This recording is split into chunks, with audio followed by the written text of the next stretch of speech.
Good morning, class. We got a brand new book starting this week.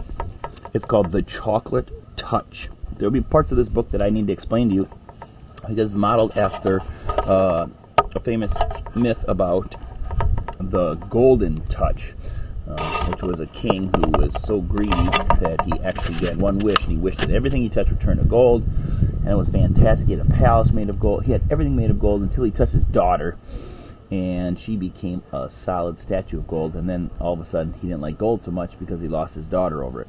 So this book's modeled after that. It's called The Chocolate Touch. Maybe you can make some predictions on what's going to happen with this little kid here who's in the candy store. It's written by Patrick Skene Catlin. The Chocolate Touch. Most of the time, John Midas was a very nice boy. Every now and then, of course, he broke a rule, such as the rule against pretending to be a tiger when his sister Mary was supposed to be getting to sleep. Generally speaking, however, he behaved very well. He should have behaved better. I gotta pause you. I didn't send these books home because I didn't have enough for everybody, so I'm just gonna read it to you. You can just listen to me, or you can follow along with my book. He should have behaved better. He lived in a comfortable house surrounded by green lawn and wide-spreading shade trees that were suitable for climbing. His mother was gentle as well as practical. His father, when he didn't have to hurry to town, spent hours telling John interesting things about baseball, beetles, bird nests, boats, brigades, and butterflies. John went to school and liked it. His teacher, Miss Plimsoll, was fairly easy to get along with, as long as he did careful work. He had received a new shiny golden trumpet and music lessons as a going-to-school present. Miss Quaver, the music teacher, had soon agreed to let him play small parts, a few notes at a time, with the school orchestra.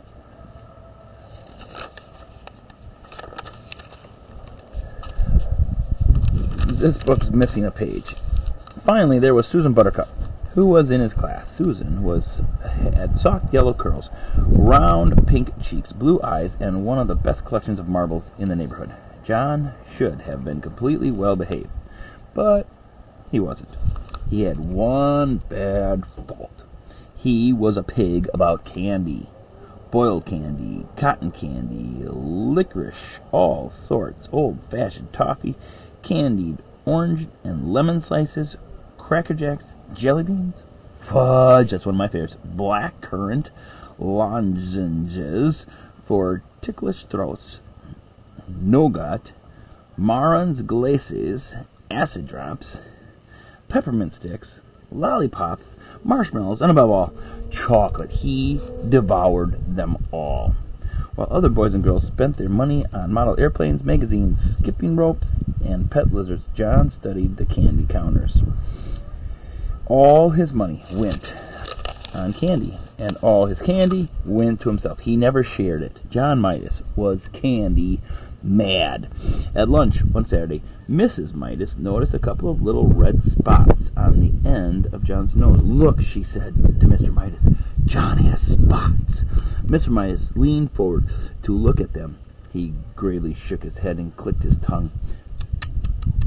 John tried to look too, but it was very difficult to see the end of your nose without a mirror unless you happen to be an elephant with a long nose that can bend double. When John tried to look at the end of his nose, first with one eye and then with the other, and then with both together, all that he could see was a pink blur. Besides, trying to look at something so close made his eyes ache. "I can't see any spots," Mother John said.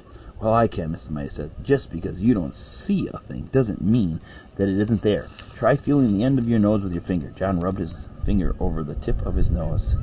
It felt a bit rough. "It may be the measles," Mrs. Midas said anxiously. She placed her hand on John's forehead to feel whether he was warmer than usual. But I didn't think he had a temperature," she said. "I suspect John may be eating too much candy again," Mr. Midas said.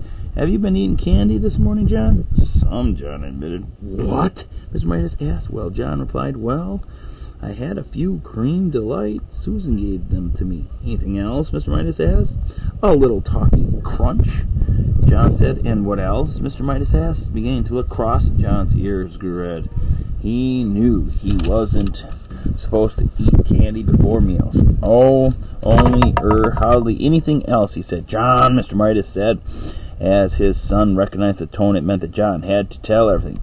It turned out John had been around to see most of his friends and to manage to eat candy from nearly all of them. The list he recited was a long one. No wonder you have spots, Mr. Midas committed to at last. I think we'd better take John to see Dr. Cranium. Now that's kind of funny, a play on words. Cranium is your brain.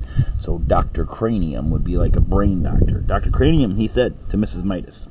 And that's where we'll pause for today. Any predictions on what the doctor might say?